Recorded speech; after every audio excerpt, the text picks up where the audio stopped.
We stand surrounded, we are not alone. Within my reverie, there's holy light. Without a number, we stand and fight. And Lord, ignite, the world is cold. We stand surrounded, we are not alone. Within my reverie, there's holy light. Without a number, we stand and fight. Oh, oh, oh, we are not alone. Oh,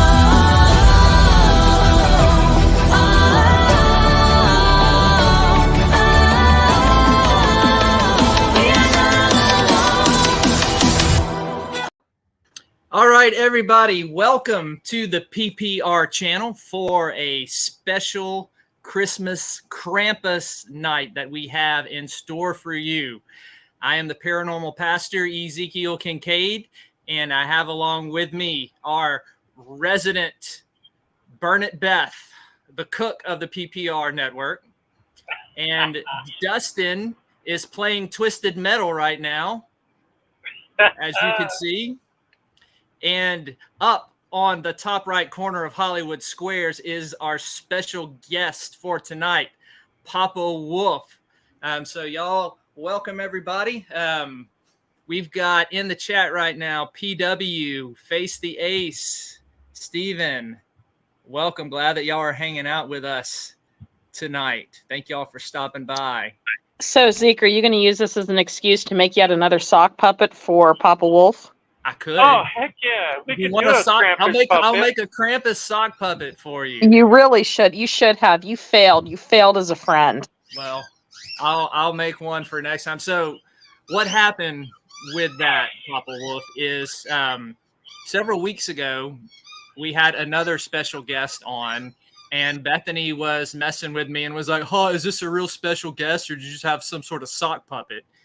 And it was a real special guest. So next week I had another special guest, and it was a sock puppet named Zekey Freaky, and I made another sock puppet called Burnett Beth. That is the story behind that. That's funny. Saturnian is with us. Thank you. Oh, haven't heard of Krampus. Well, tomorrow, December 5th, is Krampus night. That's when the celebration of Krampus goes on. And so we decided to have a special Krampus expert and enthusiast on the show, Papa Wolf, who here in just a little bit, once we give time for folks to get on and get situated, is gonna give us all of the Krampus you can handle. So we are really, really excited about having him on. But so while we are waiting, just a couple of announcements real quick. Tomorrow night, we will be back with Southern Discomfort, continuing our series on the Necronomicon as we get into looking at the 13 different gates. And then Thursday, we will be back with Immortal Shadows, going through more of the seals in the book of Revelation. And for Bethany, that is not seals as in animals that lay on the beach. Oh, enough with the dad jokes. That are Jeez. That has my seal of approval. Oh, very. Now, All I need is that, but tis, just. yes. Yes, that, yes. And Dustin, you're going live Friday, correct? Yeah, going live Friday, and we'll be talking a little bit of Haunted and Beyond, but also a little bit about the weekend coming up. And, Yep. For those of you who haven't heard, which if you watch the channel regularly, I'm sure you have, this weekend we are going with to support Elite Vixen Paranormal at their fundraiser paranormal investigation at the Thomas house. So we will all be there. And don't be Members. surprised if you see an eyebrow shaved off of Zeke or acrylic nails glued onto his fingers, because I will be there. I will come back with a makeover, Yes. ready to sport it. And to the seals. That's going to be a new thing now, Bethany. Gee, lovely. No, I'm sorry. Your jokes that night were terrible. They weren't even dad jokes. They were grandpa jokes. It was pathetic. They were the worst jokes I have ever told. Yes, in they my were. life, and I am extremely proud that I could come up with something that bad. You have to. You should be proud of that. You have to understand who you are dealing with here, Blondie. You are dealing with the type of person who finds this piece of machinery exquisite. Right there. The meth mobile. I mean, That and is already, my if you look closely, the top's already starting to come off. That's nothing a little duct tape won't fix. Yeah, I know. And we can have a horn that sounds like a seal for Beth. There you go. There you go. Another reminder for everybody is Southern Discomfort, not the show, but the series that I do for Godless. This is December's issue that will be dropping December 7th, a kaiju for Christmas.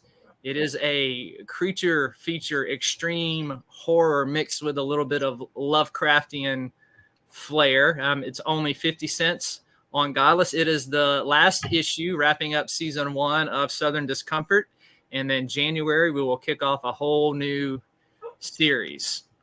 Now, for those of you who don't know, our illustrious Papa Woof is also a chef, and he has offered to give Bethany some cooking lessons. Now, to let everybody know, y'all remember what she tried to serve me last week for breakfast? I did not make that. You made that up. Now, That's something you would do and then blame it on me. let me tell you what happened today. So I'm sitting there writing, and I hear a knock on my door, and she comes in. She's like, "Hi, Zeke. I have made you a little snack because I know you must be getting hungry." So she brings me a cone stuffed with tuna. And I At least kind of it just, wasn't bacon grease. yeah. So I really didn't know what to make of that. I didn't. All right, eat I it. ate tuna today. I did make tuna salad. I did not See? make that. See, I told y'all. No, Remember, you can tuna piano, but you can't tuna fish. Oh my gosh. You three, the quintessential dad jokes. They're just going to come all night. Yes. And I should have known better. I thought the torment for the day was over until she calls me in for lunch. And she says, "I know that you did not like my barbecue bean donuts, and I know that you like barbecue beans, so I made you this. This is a barbecue bean pizza topped with fried eggs." That actually looks pretty good. It does. It's very English breakfast. I was thinking the exact same thing. English breakfast. Not for this Southern boy. No. Put some jalapenos on it, and man, oh man. No. God, don't light a match near any of you then. Not for me. Now, this last one, Bethany did not make, but I put it on here because we have been talking about different pickle combinations. And here's a new one I found. Oreos and pickles. Well, my would be the dad would consensus? always make a mayonnaise, lettuce, peanut butter, and pickle sandwich. Mayonnaise, lettuce, peanut butter, and pickle sandwich. My dad, it was sardines, pickles, and peanut butter. My goodness. Mhm. All right, When let me was your hop dad over in. born, Beth? What? When was your dad born? 1946. Okay, so our parents are about the same generation, so Yeah, it was very, yeah. it's coming into that scary aspic food phase. Yes, that 1950s, 60s where, yeah. The weirdest thing I saw was like barbecue jello, I think. Oh, It was apparently popular. There's always room for Jello. Not when it's barbecued. so we got Bud Files and Kenneth in here too as well that joined us. So thank you all. Then, son, we just we do a little cut up and debauchery type stuff just to help, ease. Sometimes Zeke or even myself or whoever we have up, we get really in depth in a lot of stuff, and believe it or not, some people do get creeped out by some of the topics and the myths or what have you, the unknown. So we just try to do a live stream that accommodates everybody to where they can have a good time and learn some, and kind of lighten the mood a little bit sometimes. Yep. Now, Well, I personally am excited about tonight because my oldest, he is fascinated by Krampus. So I'm really excited to learn as much as I can so I can tell him yep. and share it So with him. speaking of creepy, why don't we go ahead and get into our subject matter of the night with Krampus. For those of you who just came on, you can see our special guest up in the top right corner of Hollywood Squares, Papa Woof. You've heard us say he is a chef. He is also a Krampus expert and enthusiast, and he is going to be talking about and sharing his knowledge of Krampus with us. But Papa Woof, just to start things off, tell us and our listeners kind of what that first experience was that really drew you into your fascination with Krampus. Well, I grew up, my family is mostly German. And our family Christmases were always Christmas Eve. So I never believed in Santa Claus. But we always had St. Nick's night, which is we'd put out our stockings or socks or shoes December 5th. And we get up the morning of the 6th, and that's when they'd be filled usually with an orange and nuts and Hot Wheel cars and stuff. And about, almost 20 years ago now, I had gone to Austria, and I had discovered in the one pub some actual carved masks, and I was asking about them, and they were telling me the history of Krampus. And a lot of the different mountainous countries, Germany, Bavaria, Austria, there's about 15 countries now in Europe that are doing Krampus stuff. And basically, they will have someone dressed up as St. Nicholas walking through the towns, and he usually has candy to reward the good boys and girls. The Krampus are the horned, furry demons that take care of the bad little boys and girls. And he's actually one of the nicer Christmas demons because he only stuffs you in his bag, beats you, and takes you to hell. Oh, that's nice. Sometimes he drowns you or eats you too. So depends on how hungry he is. But, if Bethany's been cooking. Again, I'm not that bad of a cook. But there will be this, and I'm sure Zeke's going to be putting up some of the links I've provided him with some of the Krampus lofts, the Krampus walks that happen. And actually a bunch just happened in this past weekend, not only in Europe, but there was one in New Orleans, there was one in Milwaukee, there was one in Seattle, There was one in Whidbey Island, and Milwaukee. And you will have somebody dressed up as St. Nicholas, and you will have basically a herd of Krampus walking with him, making sure the children learn to behave. Now, here's the secret. You can bribe a Krampus. If you have a Krampus hot on your trail, you can offer him a piece of fruit. He will willingly accept it, sit down with you, have a conversation, and even offer to share the fruit with you.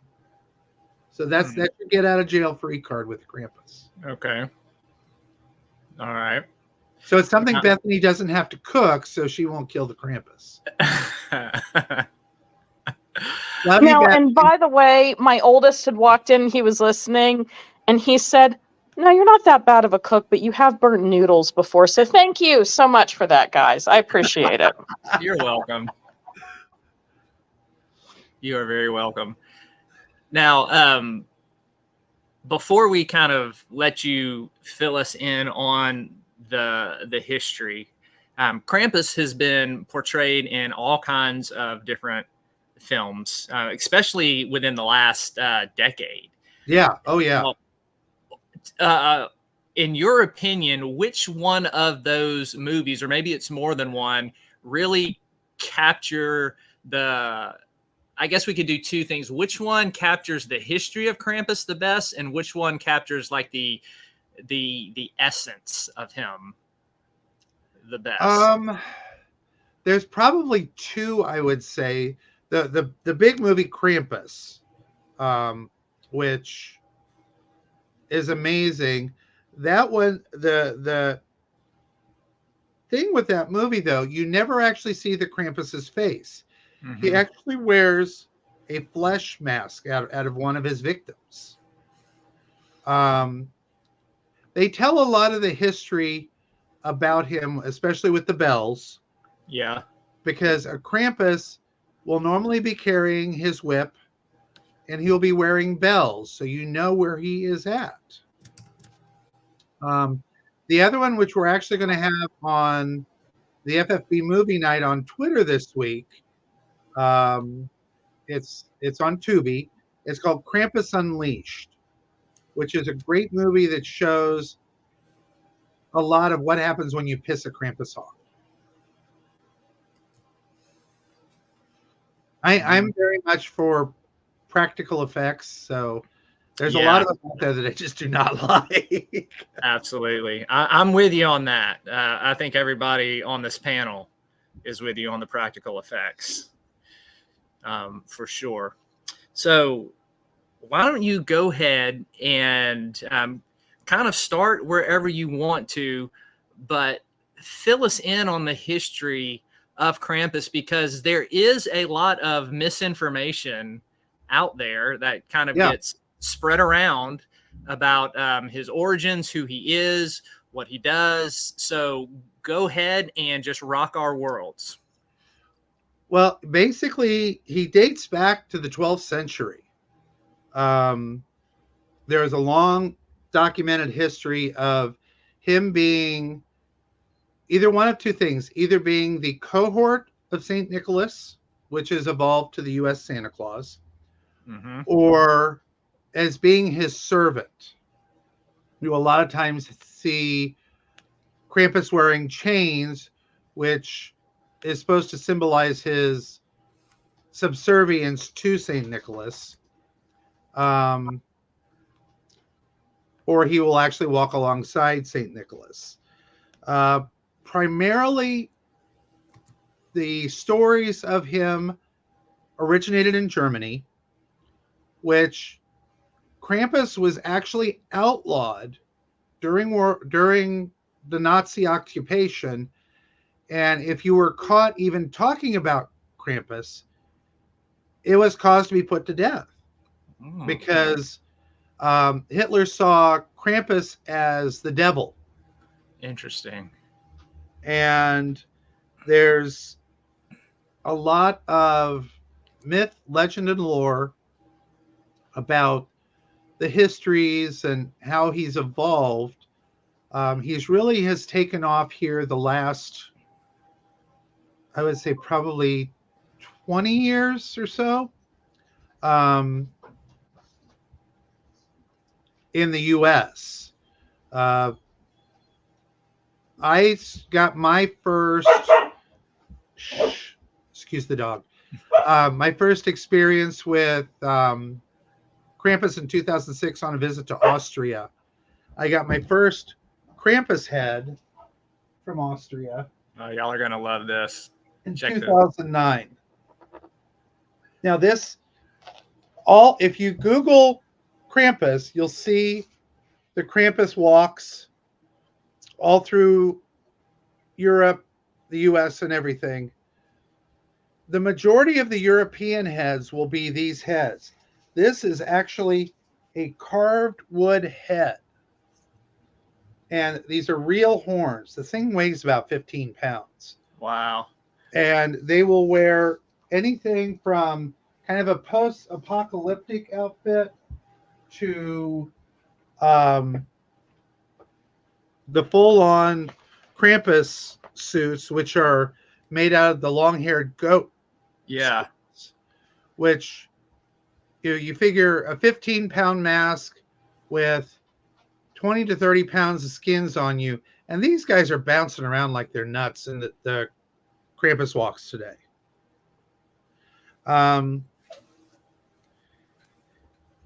He has really become kind of kind of an all-star in a lot of the different U.S. groups, the European groups, and he's actually celebrated. Mm-hmm. The big Krampuslauf in the Tyrol Mountains was just this past weekend, and every one of the passes where there's a little town, there's a Krampus group, and each one has their own unique masks that is made by a specific Krampus maker, specific costumes and everything.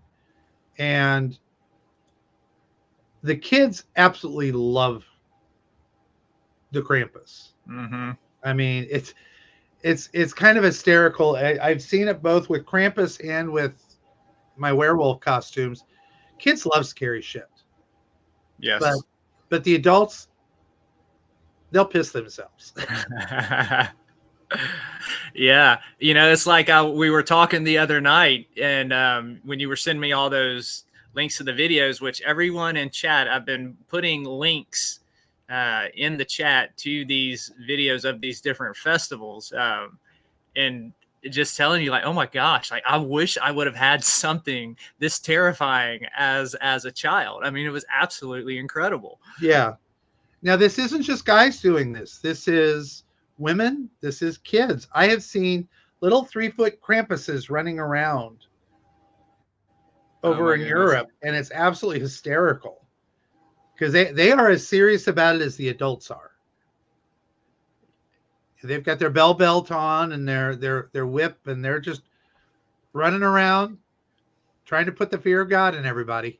Or the fear of Krampus, I should say. Yeah. Now, have you noticed, like, where does the legend begin to evolve and adapt as it gets transferred into other countries? Like, what are some of the major differences that you've come across? If any. Unfortunately, it has gotten changed when it's come to the U.S. quite a bit. Okay. I mean, in Europe, they go town to town, and they will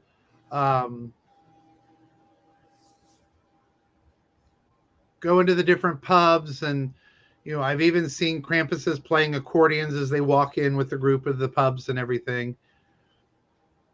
And it's a very somewhat serious, but also everybody loves it and everybody is all for it. Here in the U.S., and unfortunately here in my own hometown of St. Louis, it's just become a bar crawl. And it's an excuse to drink, and you really lose a lot of the meaning and the legend behind it with how it's being treated in the U.S. Of course, everybody in the U.S. likes to go out and party, and it's just taken with a different amount of seriousness, I guess, than their European counterparts. Yeah, it's kind of what every holiday morphs into here. Yeah, unfortunately, and it's certainly a shame. So it's really the reverence for it is taken away. it really is. It really is, and I mean, there are a few groups in the U.S. that take it very seriously. Milwaukee is one. Baltimore is another that really take it to heart and keep things traditional. Yeah. She wants to talk about Krampus. She does. She Yeah. does. That's all right. We're all animal lovers on this show, man. So don't sweat it. She's still learning a lot. She's only 6 months old. That's Elvira, Mistress of the Bark. Oh, And love the name. She tends to get a little too excited and does not like when Daddy is not able to be gotten to. Yes. Now, but yeah, I mean, I would love to see the U.S. do more of the traditional stuff. And the kids absolutely, the Krampus parades in the U.S., the kids absolutely go nuts over. Seattle has probably one of the oldest and biggest groups. Okay. And Baltimore is pretty good size. Milwaukee is pretty good size as well. And it's don't get me wrong, the traditional groups, they have a lot of fun. It's just a little different feel than a bar crawl. Yeah. Yeah. Now you've got some more masks behind you. Yeah. Tell us what they are and where and how you've used them in your events. Well, this is from Dead Rabbit Studios. You can find them on Facebook. This is he is a very lightweight fiberglass. Okay. So he's great for bouncing around. He even has the LED eyes that I forgot to put batteries in. But he's great fun for bouncing around if you're going to be around for a while. Oops. It's another one of the artists I found on Facebook actually did. This one is more fiberglass with natural horns. But it's very lightweight. You can definitely do your stalking in the dark with it. Pretty easy. And Krampus has really taken off in a lot of U.S. shows as well. One of the most notable is Bob's Burgers. I'm sure you've seen Bob's Burgers before. Yes. Yes. Well, they actually did the Bleakin several years ago, which is a horned demon with a feathered pelt, and he goes around and steals the joy of Christmas. He steals your Christmas tree lights and your presents and everything else. Yeah. Now, what is the difference? Because some of our viewers may not be familiar with the Bleakin. So, Hang on. Okay, back. she wants to be shown off just like the mask. She's So, we're frozen up here. question about the Bleakin. Yes. What's kind of the main differences between Krampus and the Bleakin? Because I think some people sometimes they mix the two together.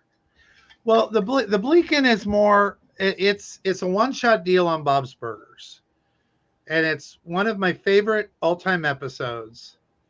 And I have kind of the proud designation. If you Google Bleakin cosplay, mine is one of the first ones to come up. Okay. I saw the episode. I love the episode. I have a soft place in my heart for all the different Christmas demons, and he fit right in there. And so I spent 2 years creating a costume of him. Okay. And he's more of a party animal. Okay. He'll So definitely ruin your Christmas if you piss him off. he would fit more with the American celebration of Krampus then. Yeah. Okay. Yeah. Yeah. Now, speaking of some of these other Christmas demons, and just anybody in chat, I see we have some people in here. Lenny, Shanna, Duchess, Sabrina, Izzy. Thank y'all all for Highway Star. Thank y'all for all coming in here in the chat. And if any of you have any Krampus questions, just go ahead and put them in chat, and we'll pop them up here on the screen. So But- where did you get those masks? Huh? Where did you get those masks? I've actually found the Bleakin I had to hunt for, and actually found somebody on Etsy that created something similar, and I was able to work with them to make something unique. Bad Rabbit and the other artist here, I actually found, if you just look on the Facebook groups, there's a ton of Krampus groups. And there's some of the mask makers here in the U.S., and they're more than happy to show off their stuff. My next one I'm working on is a Marie Lude, which is the horse skull that goes around to the pubs and houses trying to get in by singing songs drunkenly. I like that. So, do you have any special traditions that you kind of do every year in honor of Krampus? We still do. Actually, I'm after we're done tonight, I'm going to put all of my office staff's stockings together, and they all get stockings tomorrow night after they leave the office, so they'll be there the morning. Our Christmas tree, I'll try to move the camera without destroying it. It has a lot of Krampus, not only from the movie, but from other things that my artist friends have created. Very cool. And our tree is an upside down black Christmas tree, so that's a good start right there. I like We have a very it. I really do. non-traditional Christmas tree. That's cool. Definitely. Now, I just put that link in the chat, one of them about the different other obscure Christmas monsters that people may or may not be familiar with. Why don't you take a few minutes and tell us about some of those and some of your favorite ones that kind of fly under the radar this time of year? Sure. Well, Mary Lude, which is the Christmas zombie horse, that's a Welsh tradition, and you can Google that one as well. It truly is. There's a group of people that go around with this horse skull on a stick with a sheet draped over it, and basically you go from door to door singing rhyming songs, and if the household cannot compete with your rhyme, they have to let you in so you drink their drink and eat their food. So that's always fun. Interesting. Perkta, or Frau Perkta, is one you do not want to piss off. She's another one of St. Nicholas's cohorts. And if you are a bad little boy or girl, she will gut you, pull your intestines out, and stuff you with trash. I like that So one. not a fun time. The Perkton, which is a different part of Europe's version of Krampus, they're a big, bulky creature, and again, they're one that they look for the bad little boys and girls. All of the Christmas demons, they want you to be good.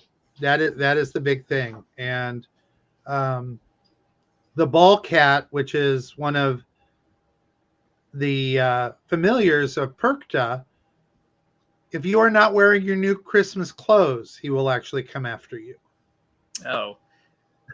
So you got to wear grandma's ugly sweater she gets you. Absolutely. Okay. I mean, there's the Yule Lads, which is another group that goes along with Perkta. It's her counterparts. It's 13 little lads, kind of basically her dwarves that create havoc in your life. They will totally destroy your kitchen, and it wasn't Bethany this time. And there's Grilla, which is one of the giant trolls who has an insatiable hunger for children. And they place out blessings and goodies for her, and if they reward her enough, she rewards the family with blessings of wealth and health in the new year. If not, she eats their children. Oh, okay. I remember growing up with a certain similar tradition. I was always told, especially from on my dad's side, trolls ate children. Uh-huh. That was always. That's where it came from. Yep. Hmm. And on my dad's side, I would only be the second generation born in America. So lots of different traditions that were still very fresh. Yeah. There's also Belsnickel, which is actually a Dutch tradition. He is this. Some say he's a chimney sweep. He's actually been very controversial. He's also known as Black Phillip. Yeah. With the I hear that. the blackness is because he's frostbitten. So it has nothing to do with race. Right. And he usually comes a little early. He actually comes about 2 weeks before Christmas. And if the children are misbehaving, he'll beat the hell out of them.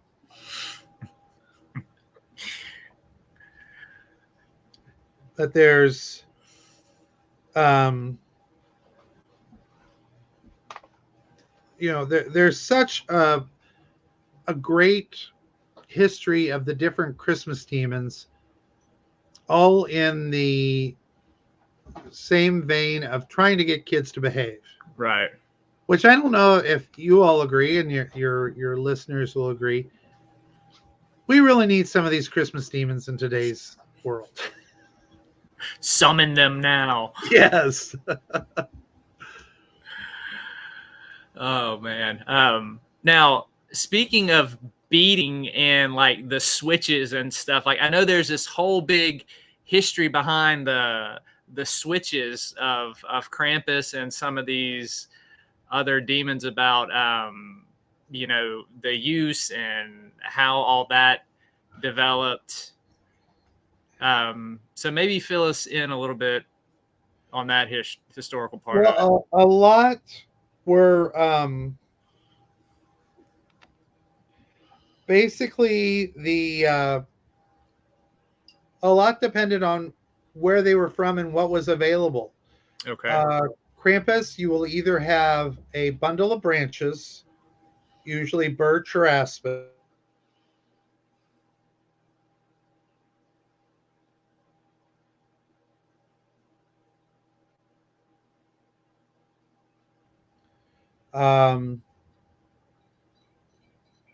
Christmas demons like Pierre Foutard, which is one of the French Christmas demons, He will actually use leather switches that he has made out of his previous victims.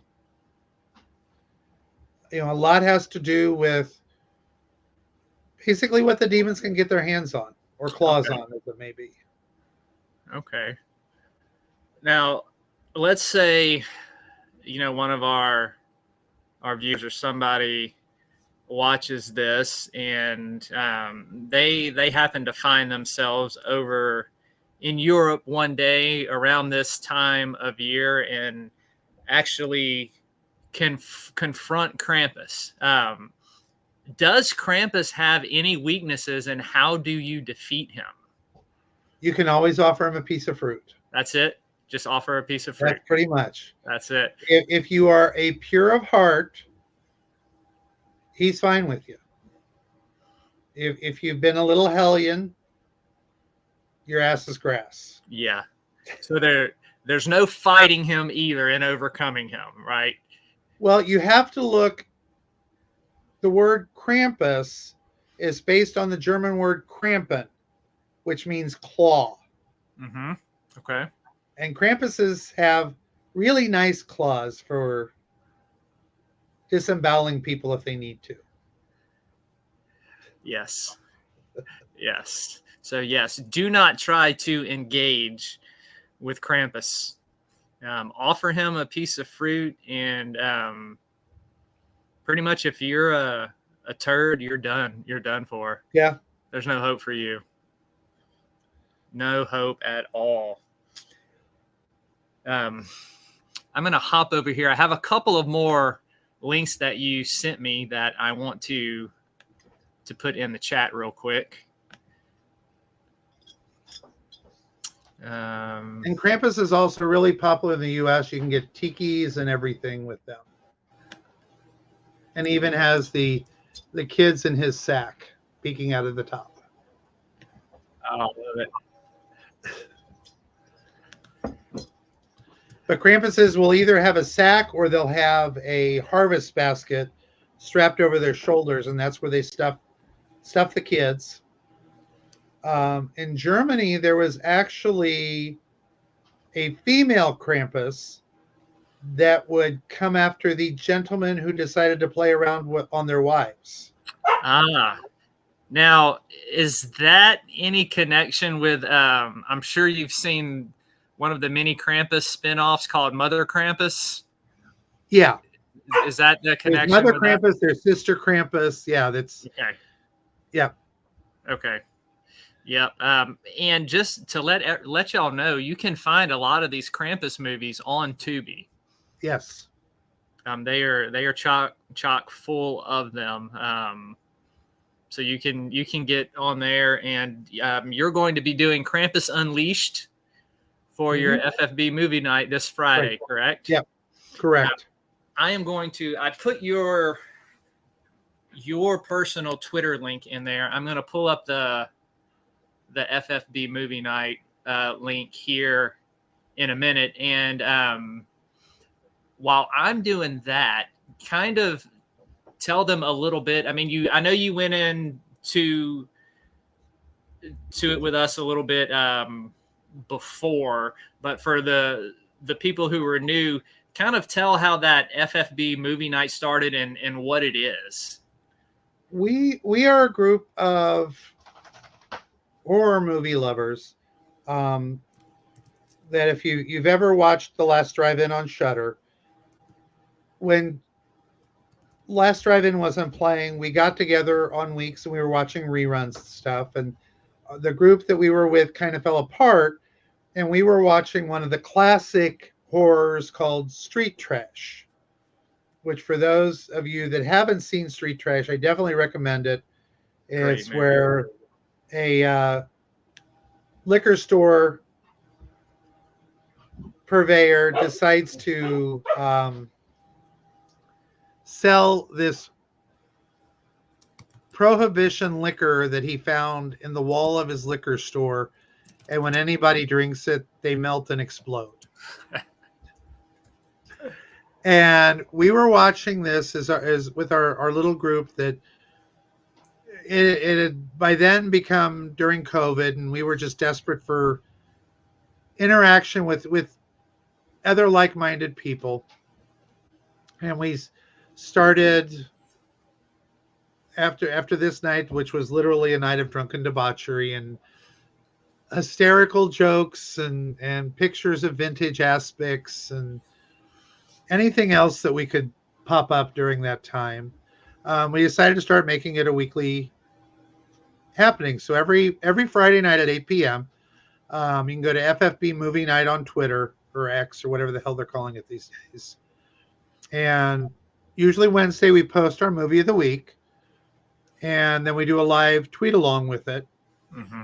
And we try to stick with Tubi for the most part because it is a free service.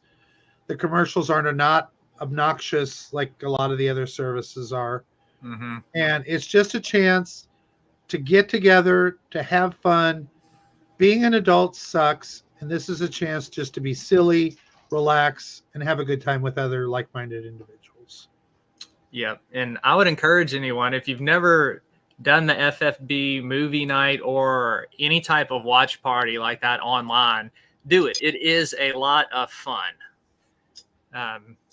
It's a good way to enjoy yourself and unwind and watch a movie with people who like the same stuff that you do. So I put the handle for FFB movie night in the chat for Twitter. Now, is there a way to summon Krampus? Like, I mean, I know he comes around and looks for the kids, but like, can you summon him if you need his assistance? Like, is there any way to kind of conjure him up, or would that be a bad idea?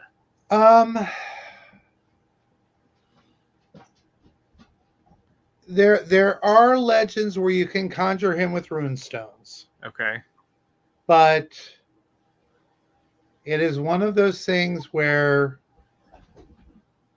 you better be damn pure of heart, otherwise you're going to be hamburger. Mm-hmm.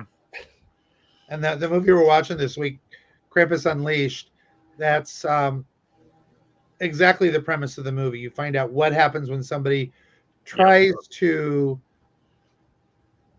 have Krampus show up when they didn't really intend for him to show up. Mm-hmm. Yeah, that was why I was asking that that question. Yes, so be careful. It may backfire, kind of like Pumpkinhead. Yes, very much like Pumpkinhead. Now I've got. Go ahead. No. I was saying I have a few more links of yours that I need to go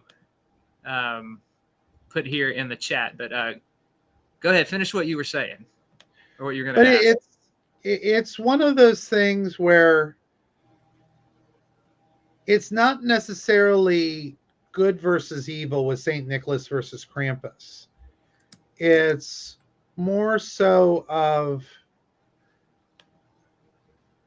you have the balance of good and bad in the world. Mm-hmm. Another movie that you kind of see a Krampus spin on things is Rare Exports. Yeah. Which is another Tubi movie. It's I believe it's a Swedish movie where Krampus is the villain, or Santa is the villain. Mm-hmm. And, it's really just one of those things. It's all of how you look at things. Yeah, and I would say one of the common misunderstandings that we run into here in the States is that Krampus is kind of an anti-Santa Claus, when in fact he's more of this equalizer. Right, exactly. In a sense. Yeah. But yeah, sometimes you will see him played as or portrayed as the total opposite of what Santa Claus is. Which, in reality, and you look through the, like I said, he dates back to the 1400s. um, he's the equalizer, good versus bad with Santa, or Saint Nicholas, I should say. Right. Because Santa is very much an American thing. Mm-hmm. Yeah, Thanks to Dustin. Coca-Cola. Yes, Dustin and I were talking about that yesterday, and maybe he'll pop on tonight because we were talking about obviously the show for tonight and talking about the big difference between the real history behind Saint Nicholas and the Claus versus the Macy's Santa, and how he is presented in American culture. And one of the things I was telling one of my kids the other night, we were talking about the Saint Nicholas, going all the way back to 4th century at the Council of Nicaea, when they were trying to decide on the Bible, and you had a guy named Arius who was trying to say that Jesus was not God, and Saint Nicholas is known for punching him in the face. Yeah. For saying that. And my daughter thought that was the funniest thing ever. So I told her, like, go spread some Christmas joy and punch somebody in the face. And she just thought that was the funniest thing ever. But yeah, it's amazing how in American culture we want to kind of tidy everything up and make it nice and neat and clean and pristine, when the history behind things is so much more messy and has a lot of dark side to it. Yeah. Well, and if you look at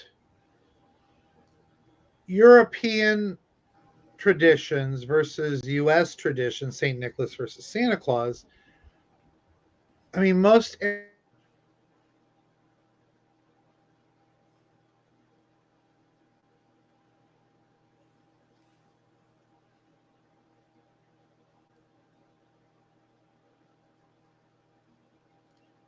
Hey, Papa Wolf, we froze up. Can you hear me?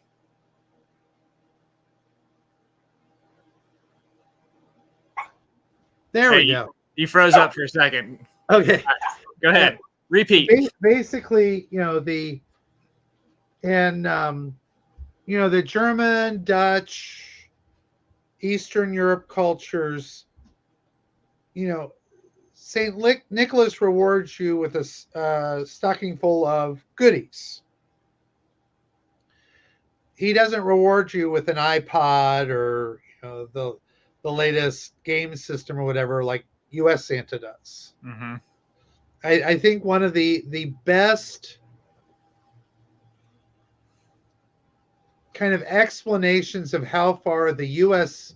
Santa culture has gone has been Family Guy, where Stewie and Brian go to the North Pole to find Santa basically on his deathbed because he can't keep up with the demands of the U.S. kids. Yeah, I remember that episode. And they end up with, everybody goes for just one present. Mm-hmm.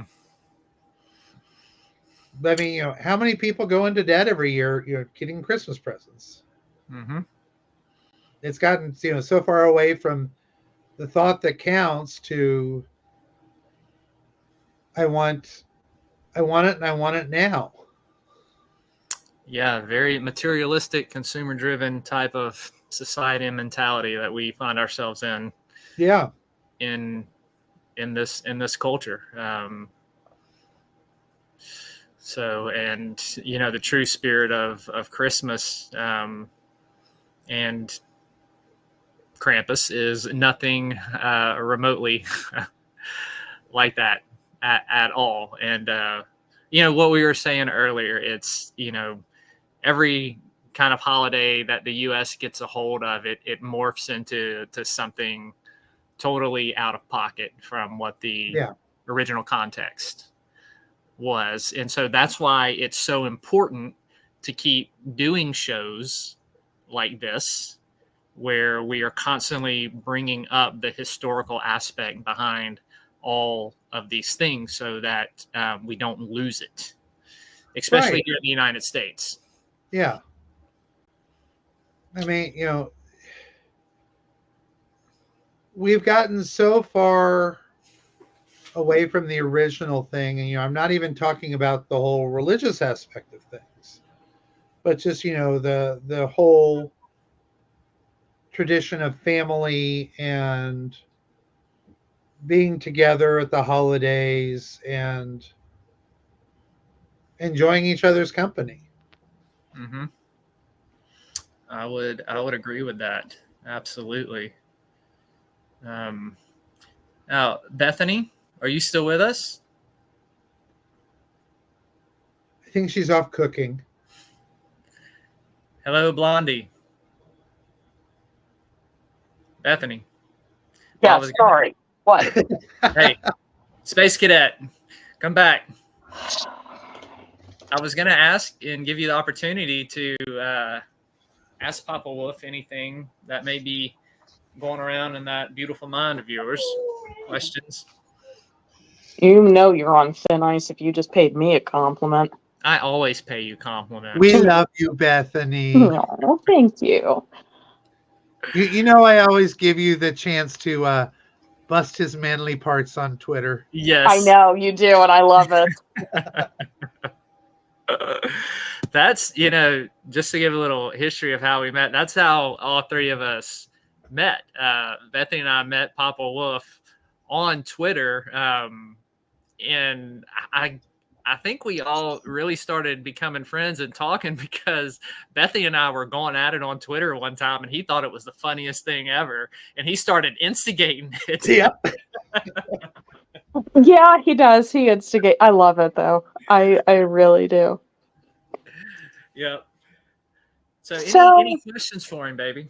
I'm thinking because it's all so incredibly fascinating, and actually I have a special appreciation for Krampus, especially because my children are still very small, and you have a lot of naysayers, and they started to, especially against Santa, but once you start mentioning Krampus and the trolls and some of the other counterparts, they kind of have a better appreciation for Santa. Trying to think of what I wanted to ask you. Well, I mean, you have to look at Christmas per se is a pagan celebration. Mm-hmm. I mean, Absolutely. the Christmas tree is the you brought it in for the wood spirits to have a place to warm themselves. You hung popcorn in the trees and everything else to feed them. You had bells on the trees they would ring the bell when you'd hear the bell ring. That meant they were happy. And so many of the Christmas symbolism has very much pagan roots. Mm-hmm. Absolutely. And one of the shows I'm planning on doing at some point this month is you've got the Christmas wars between Santa and paganism and Jesus, and when you look at history and what scholars are saying and finding out now is Jesus wasn't even born in Christmas. It was in the fall, during the feast of the Feast of Tabernacles, Mhm. the Festival of Lights, and there's a whole different type of theological meaning in that. And the celebration was moved to the pagan holiday to try to assimilate pagans into the church and stuff like that. So. Yeah. The battle and Christmas wars to me are just kind of stupid in my opinion. Yeah. But that's well, I mean, the Pope basically created Christmas to battle the celebration of the winter solstice. Mm-hmm. Yep. So anyway, that's the show that y'all can look forward to in the future. We'll be looking at that aspect of when the birth of Jesus really was during the fall, whole different show coming up on that at some point this month. But y'all got a lot of good stuff tonight thrown at you. So anybody in chat, please feel free while we have Papa Wolf here on the show. Any other Krampus questions that you have, or any other questions about other type of Christmas monsters or demons? Yeah, please feel free. So is Krampus your personal favorite Christmas demon, or do you have like some other ones? Like, what are your top 5 personal favorite Christmas demons? Krampus is the tops. The Perkton, which are another region's version of Krampus, I love.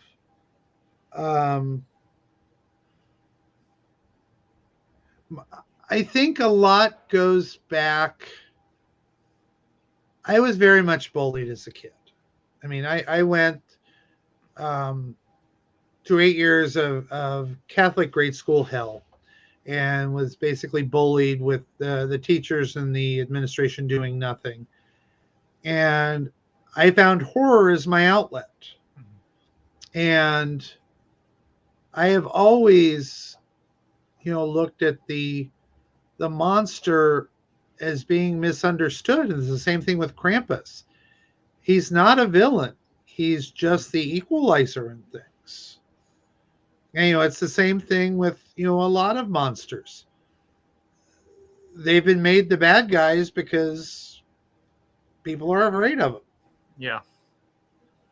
And, I related to the horror, the whole horror movie sector of things, because I always felt like an outsider, and I could relate to what the monsters are feeling. Mm-hmm. I can definitely understand that. You'll find yourself in good company with this crowd.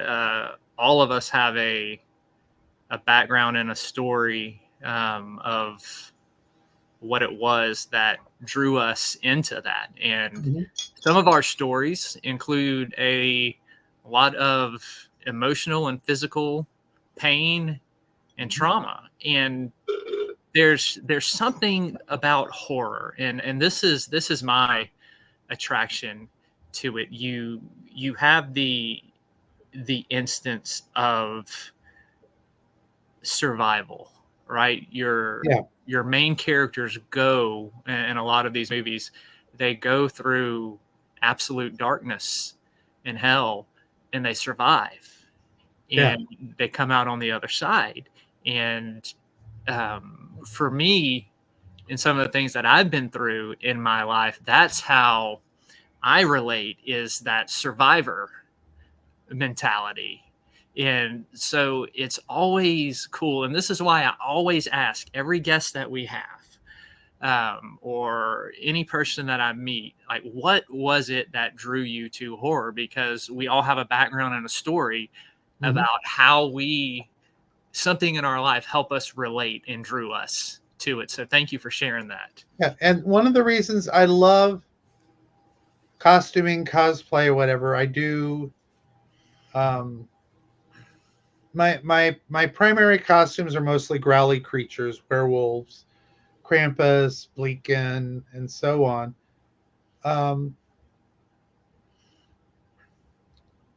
Is the ability, being an adult sucks, especially in these days.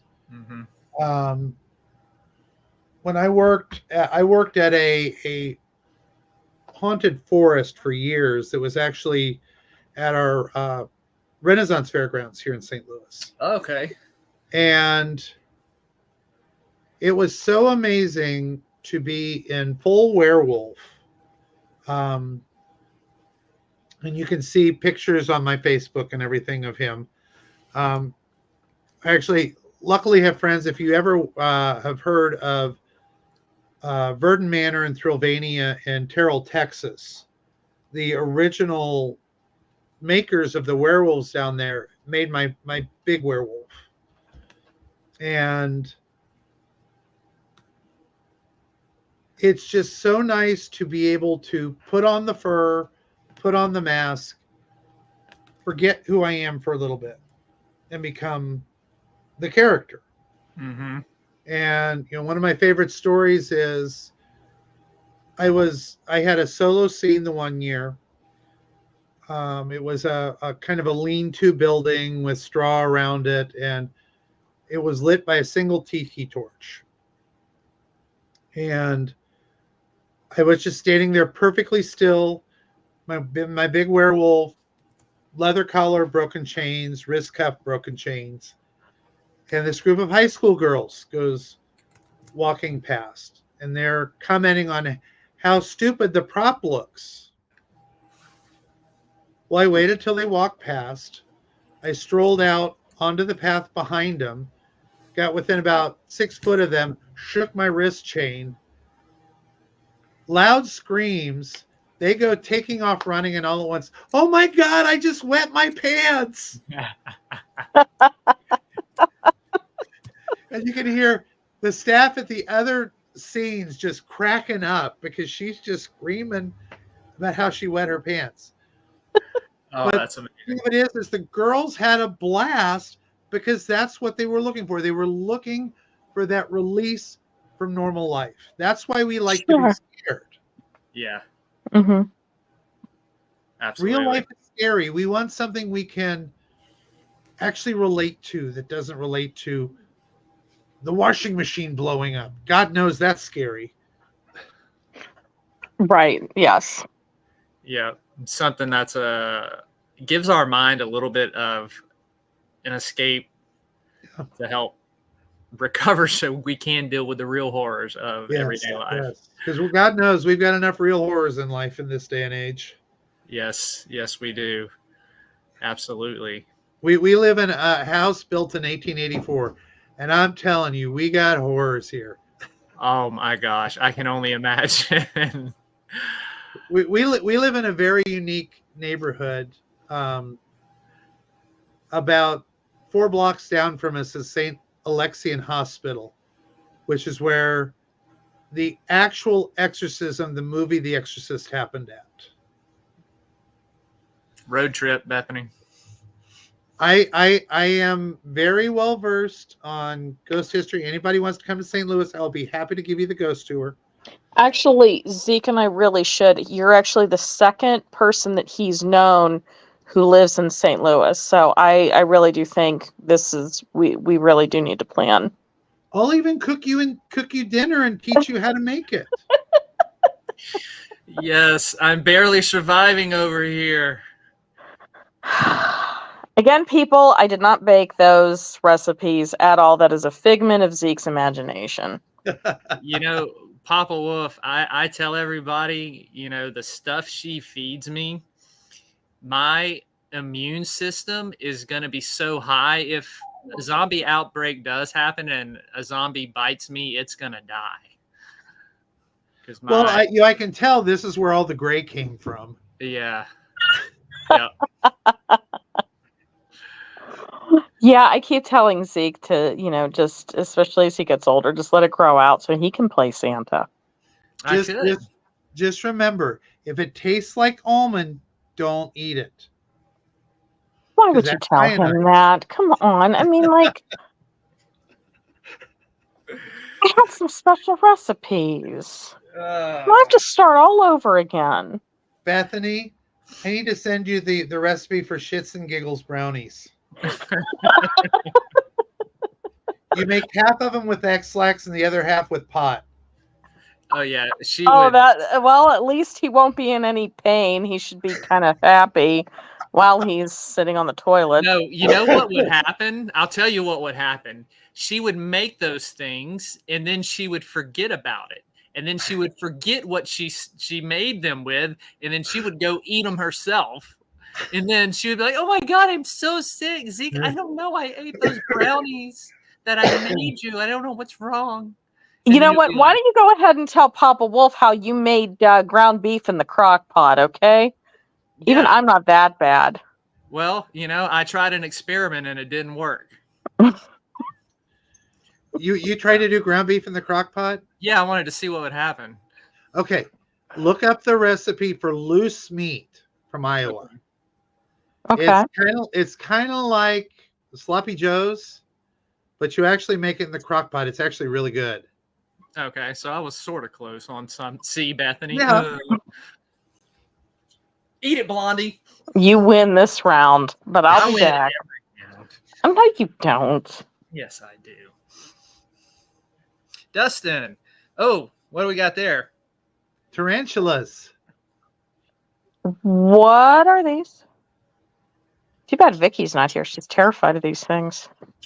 Fried tarantulas. This thing. Fried tarantulas. hmm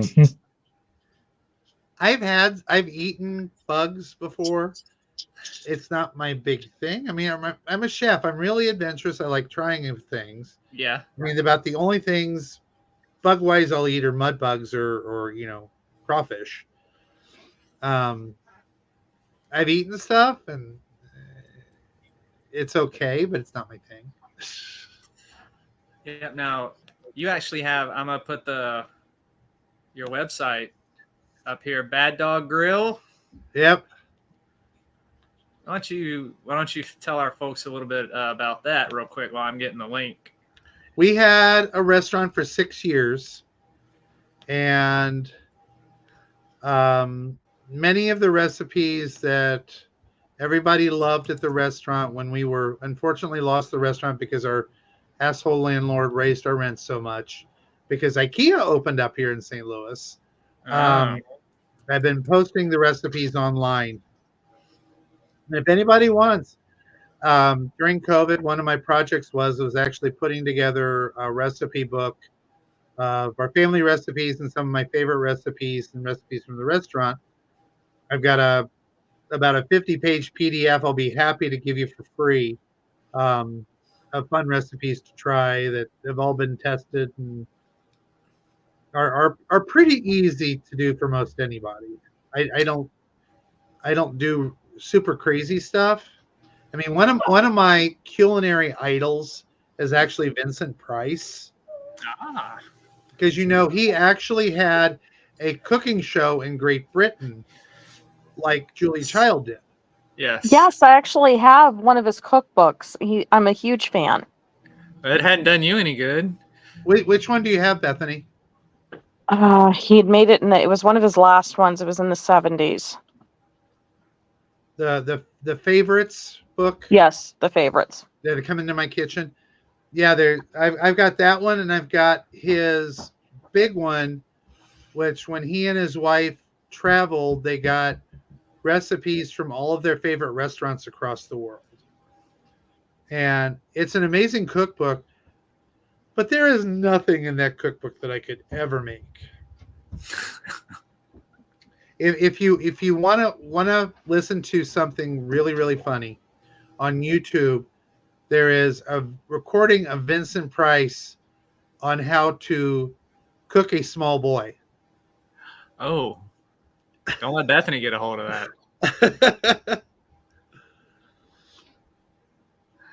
I'm gonna have to look that up. But he's a St. Louis resident. He actually grew up here. His dad owned the National Candy Company, which is about 3 miles from us, and he played there as a child. No kidding. If you have ever used baking powder, Vincent Price's grandfather actually invented it. Interesting. I didn't know that. I didn't know that either. Yeah, the family is very, very in tune with the culinary world, both candy and otherwise. So your love for horror and cooking has a long, long history behind it. Oh yeah. Yes. You know what, guys? That's actually an idea for a show. You should actually do one of horror, some of the most iconic dishes in horror movies. You can do that, and I bet you could get like Barbara Crampton and such to maybe contribute. Yeah, that is a good idea. My mind is like surveying all these different horror movies and Well, if you look food at especially dishes. the 60s and 70s, there was always a dinner party, or at least a Mhm. cocktail party. Yep. I mean, House on Haunted Hill, they start off with a cocktail party. This is what we need to get. Okay. I just recently the other day was rewatching again for like the millionth time, Peter Jackson's Bad Taste. And the part in there Just where no. the guy tries Stop. to I'm sneak going to in stop with you right there. No, the aliens and stop. just got the big bucket of green gruel stuff that Oh, they have okay. to drink. That is what we're making for our first episode. Oh, And Bethany's going to drink it. Okay, if you watched Bad Taste, Mm-hmm. I challenge you to watch Meet the Feebles, Meet the Feebles. which is also a Peter Jackson film. that The movie best way sounds to describe really it is familiar. Office on Crack. Okay. All right. I don't think that that I have. I don't think I've seen that one. You Meet the you Feebles. have a hippo that goes crazy and guns down most of the entire cast. You have a panty sniffing aardvark. You have a rat making bondage porn. Oh, we got to watch this. This is right up there with the suckling. Oh my gosh. This will be one that I would have to review for the for Mixed Alternative Magazine. I do a movie review column of like horrible B movies called What the Hell Did I Just Watch? Where I try to find like the worst of the worst or the most outlandish stuff and do reviews on it. So This would be right up there with it. It's probably going to be your top by the time you finish this thing. I will We got to watch this. we'll have to see if we can find it somewhere streaming. I know it was. Let's see here. Let's see. I'm looking to see where we can find that.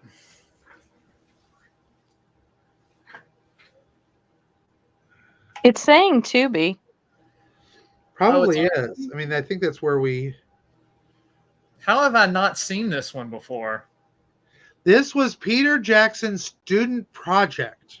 Oh, I know why it was known. I'm reading here on Wikipedia. It was known as Frogs of War. That's Oh, why. Okay, I know what this is. Yes, I knew it by Frogs of War. But yes, I encourage everybody to totally wreck their families by watching Meet the Feebles together. Okay. It is I'm not down. a child-friendly movie. It is not the Muppets. I'm assuming we're talking Adult Swim here. Not like Yeah. exactly like it, but when I say Adult Swim, it's children out of the pool. This is for the adults only. Very much so. Well, Yeah, I guess I I mean- know what we're gonna watch tonight, Bethany. I'm down. I really want to know what you all think of that, because it has been a cult classic in our furry community for decades. And it is just one of these movies where you turn your brain off any type of intellectual capacity and just go with it.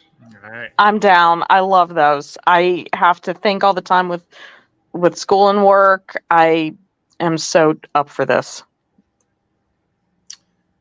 Oh, you gave us a movie to watch. There we go. We got it. That will be on the docket for tonight. See, we got some new people who joined us in chat. Kenny and Cece, thank y'all for coming by and hanging out with us for our special Krampus edition with Papa Woof. Now,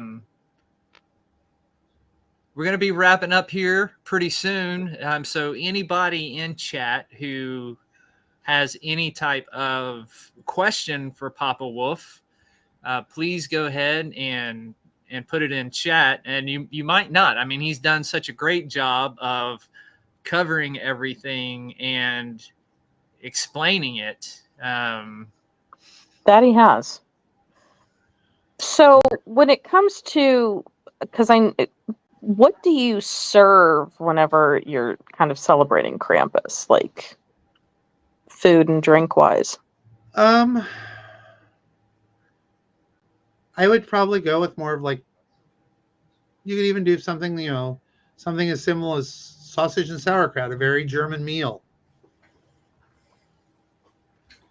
That's the region where it pretty much got its founding. So, I mean, you can get some of the, and this would be a great recipe for you, Bethany.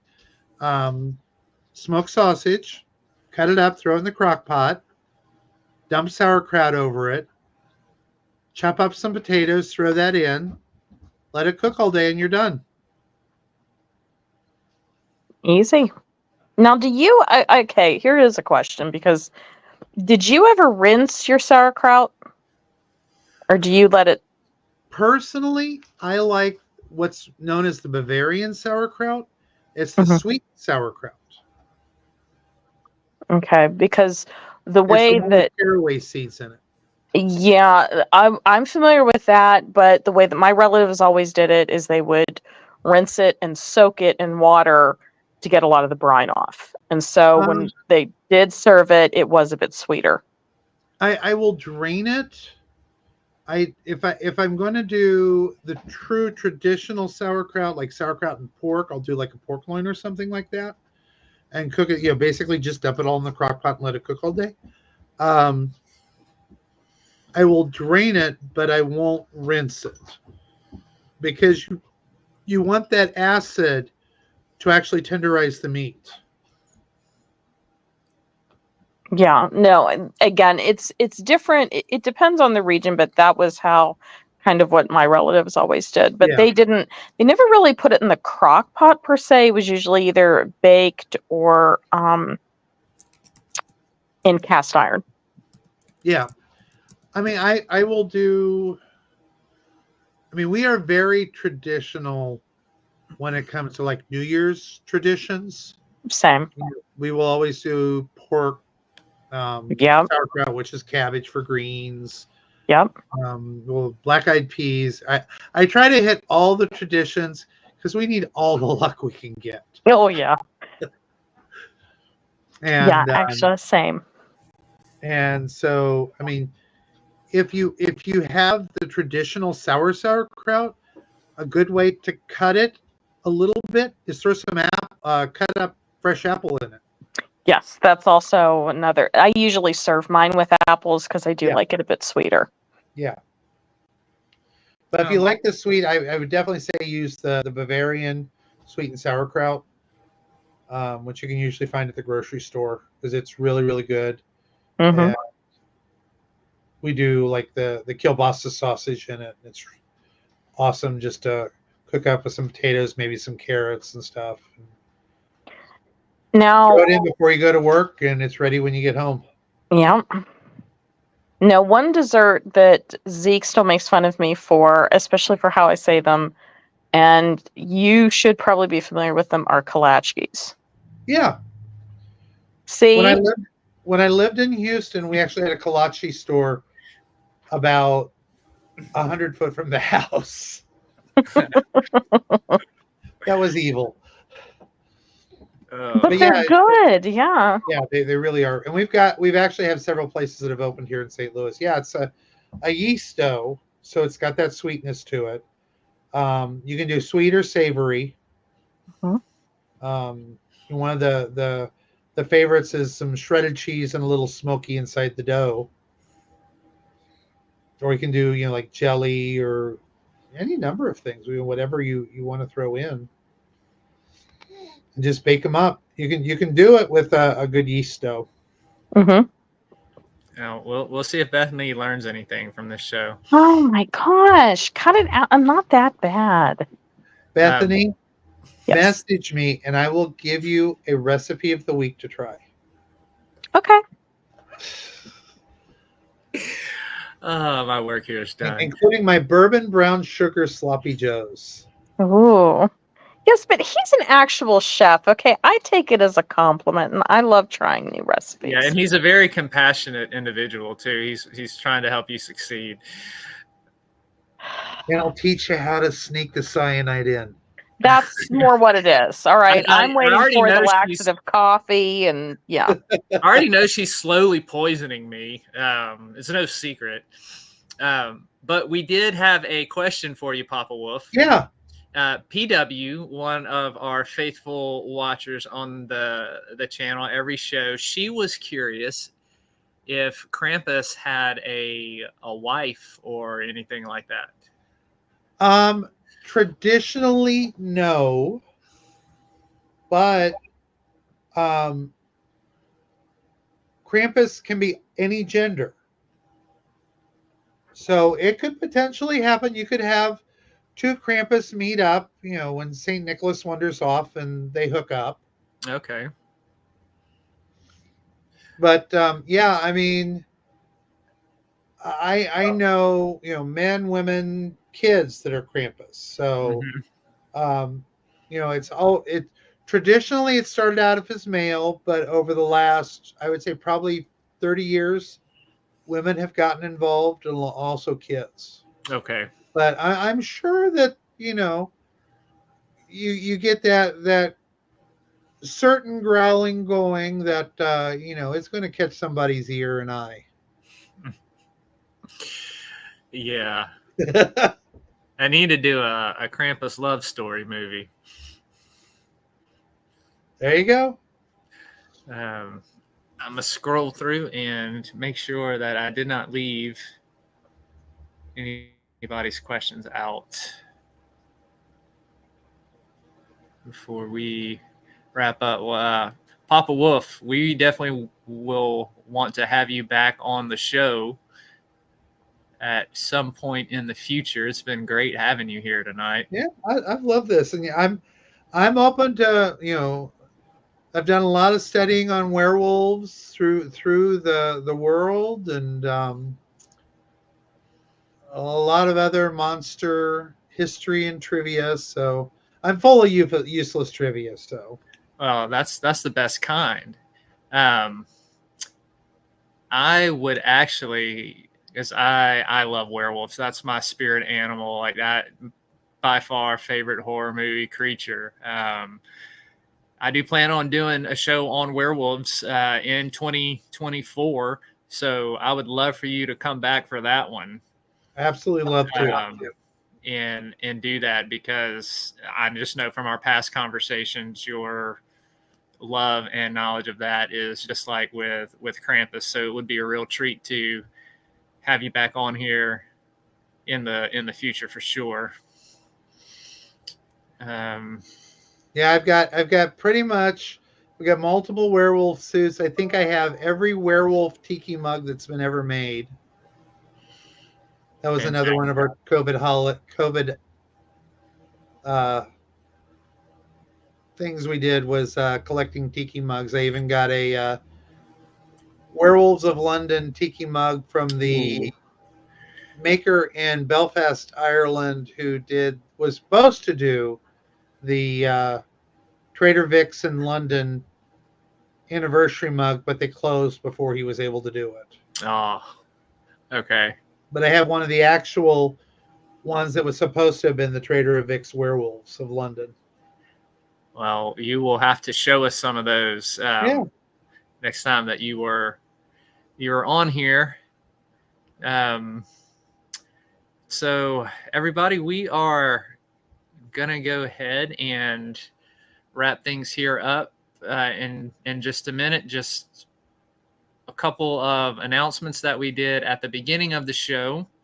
To remind you, we will be back tomorrow night for Southern Discomfort doing our show on the Necronomicon. We'll be getting into the 13 gates and working through that. And then Thursday night, we will be back in Immortal Shadows, looking through the seals of Revelation. That's for Bethany.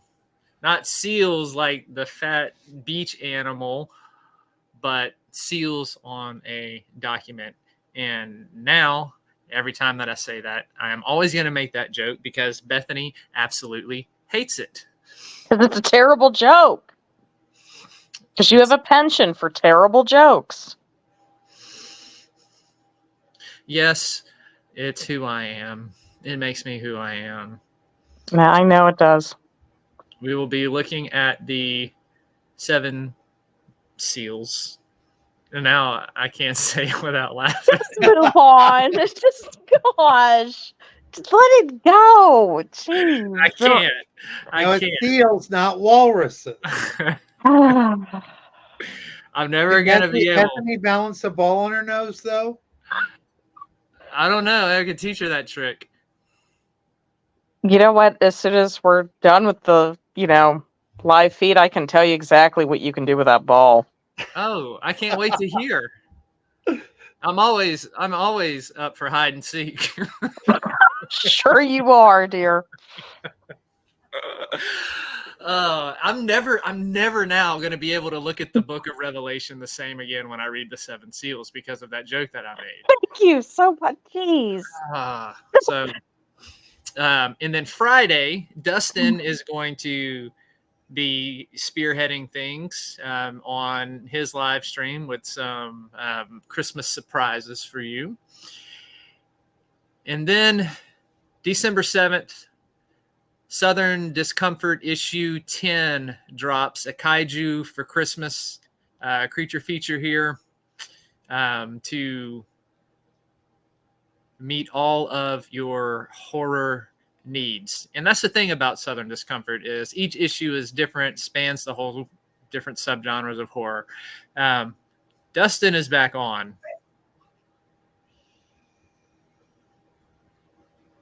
He's fingering us.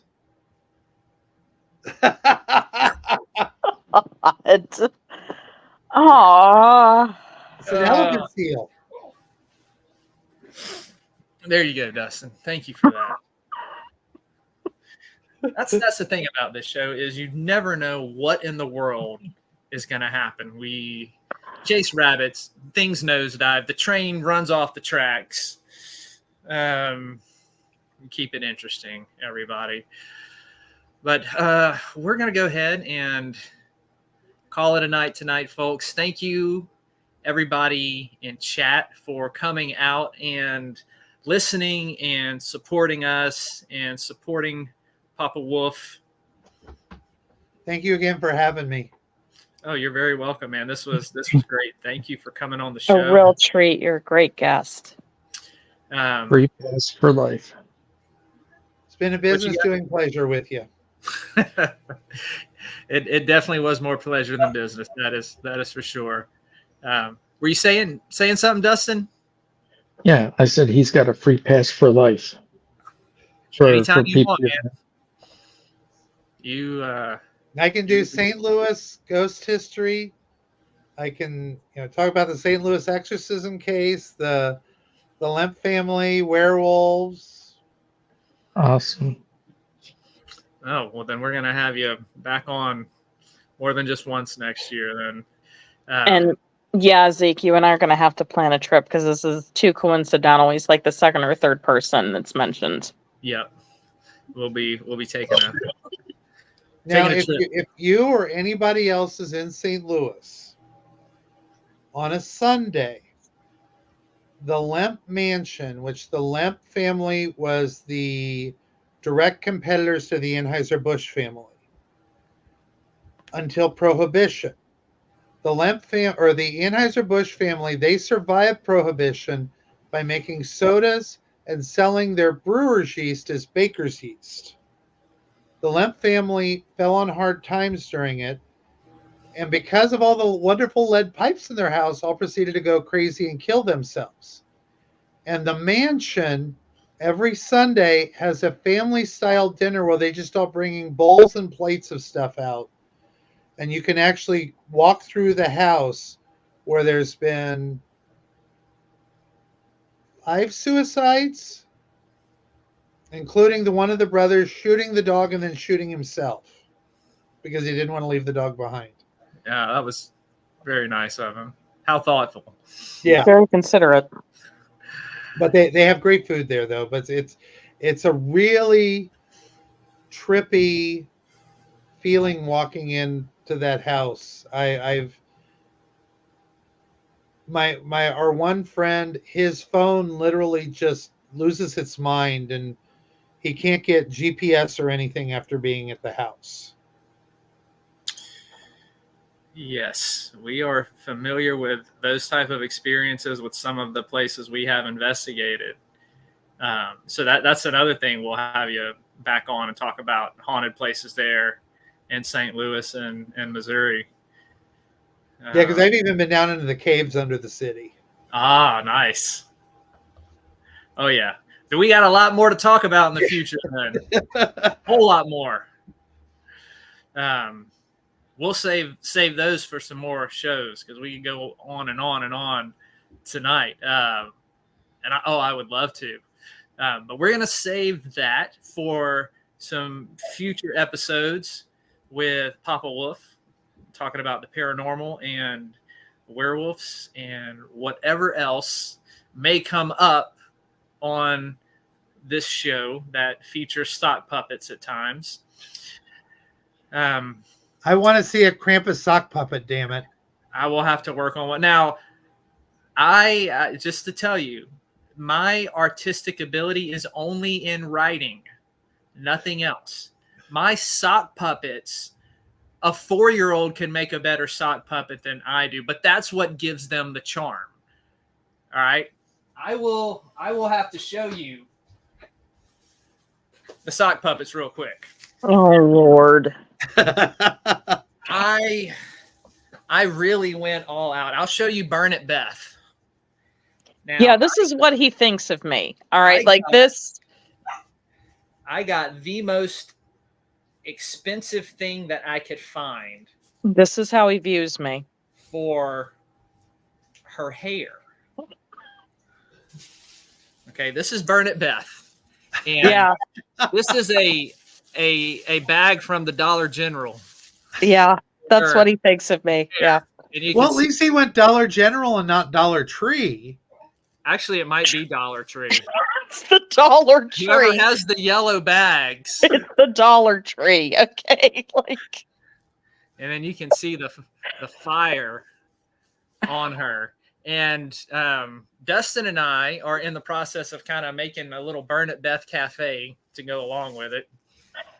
And this is Zekes Freaky right here. The hair, the ZF, and he's a the gentleman. hair's new. No, the kids put it in a ponytail because I was wearing a ponytail one day. And I love how yours is actually cute yarn and mine is a freaking dollar store bag. Lovely. I even got little buttons on mine to make him a gentleman. I don't have that. You drew on me with like a crayon, I think. No, it was a Sharpie marker. Probably the off-brand kind too. No, Anthony, just wait till he falls asleep, and then you can draw on him with Sharpies too. That's what I intend to do. Oh, I intend to glue certain parts of his anatomy to certain orifices. But go ahead. oh yeah, we're all meeting in Tennessee to do an investigation together. So I may come back, or might not come back at all. So we'll see what happens. Tune in next week to see if Zeke is still alive. Or what's been shaved off. Yes. Well, thank you again for having me tonight. Absolutely, man. Thank you for coming on. It's been such a pleasure to have you. Learned a lot tonight, and I know everybody in chat did as well. So thank you, everybody who watched, who was in chat, supporting us tonight. We definitely appreciate you. We appreciate the love and everybody showing up for the show multiple times a week that we do it. We're going to play our inspirational video that Dustin made that we do at the end of every show. So stick around for that, folks. And Bethany, Papa Wolf, anything else before I close out? Have a great holiday, and just remember, watch out for Krampus. Be good. Sweet dreams, everybody.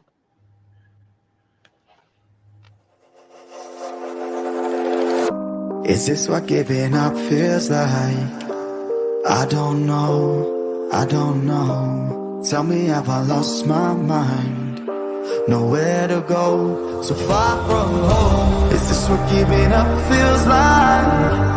I don't know, I don't know.